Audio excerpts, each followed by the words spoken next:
La noche allí era muy negra, estaba poblada de misteriosas presencias, era ruidosa, aromática y terrible. Tales son las primeras impresiones de la protagonista, Inés Suárez, que nos relata el encuentro entre dos mundos, tal y como lo vivió. A través de los ojos de Inés, nos hacemos una idea de lo que imaginaban los españoles antes de salir de España para el Nuevo Mundo y lo que hallaron al llegar ahí. El Nuevo Mundo estaba rodeado de muchos misterios que a menudo incitaban a los hombres a abandonarlo todo para emprender expediciones hacia aquellos recónditos lugares. Los españoles pensaban encontrar cosas fabulosas como una ciudad de oro, la existencia de una fuente con agua encantada que otorgaba la juventud eterna. Creían además existían amazonas que holgaban con los hombres y luego los despedían cargados de joyas.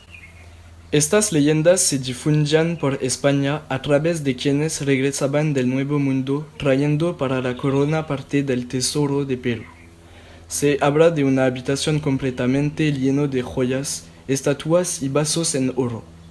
Dichos relatos poblaban la mente de los españoles, campesinos sin pan, hidalgos sin tierras, soldados sin sueldo y conquistadores ambiciosos, hasta que decidían irse al Nuevo Mundo.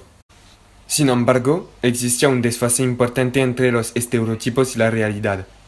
Cuando llegaban a Nuevo Mundo, los españoles estaban ante todo impresionados por la flora de la selva, las cascadas enormes y la fauna de monos y aves. A pesar de su exotismo, se trataba del reino de Satanás, ya que había fieras desconocidas, insectos, la comida era escasa y algunos nativos eran caníbales. Inés, miembro de una expedición, había oído algunas cosas sobre la cultura de los incas, cuyo imperio se extendía de Perú a Chile. Los describe como seres crueles.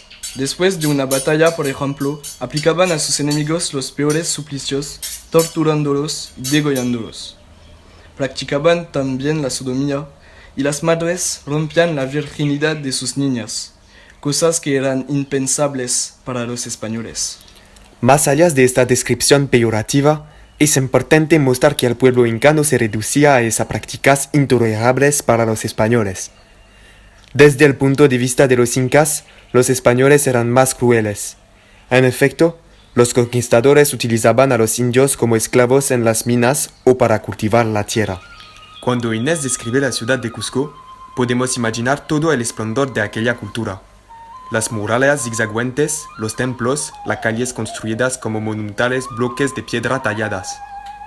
Lo más espectacular es que los incas pudieran cortar y transportar ese enorme rocas sin herramientas de metal y sin ruedas ni caballos. Inés añade de Cusco podía ser comparecida a las ciudades como Madrid o Roma, lo que muestra bien que debía de ser una ciudad magnífica.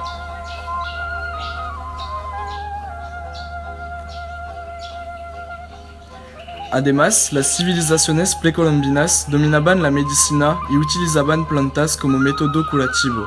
Practicaban incluso operaciones quirúrgicas como la trepanación para aliviar migrañas y demencias.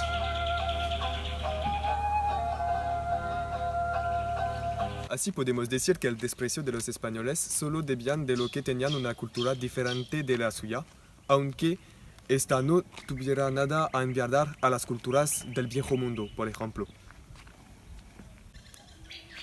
Del choque de trenes que representó el encuentro en estos dos mundos, nació la América Latina de hoy, con su lengua común y su cultura propia, que es el resultado de la mezcla entre los indios y los conquistadores.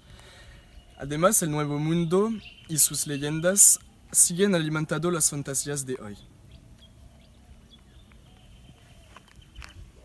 En particular el mito de El Dorado, que nos fascinó de pequeño con el dibujo animado Las misteriosas ciudades de oro, en 1982, que narra el destino de tres niños, Esteban, Zia y Tao, que querían descubrir estas ciudades durante la misma época que Inés Suárez.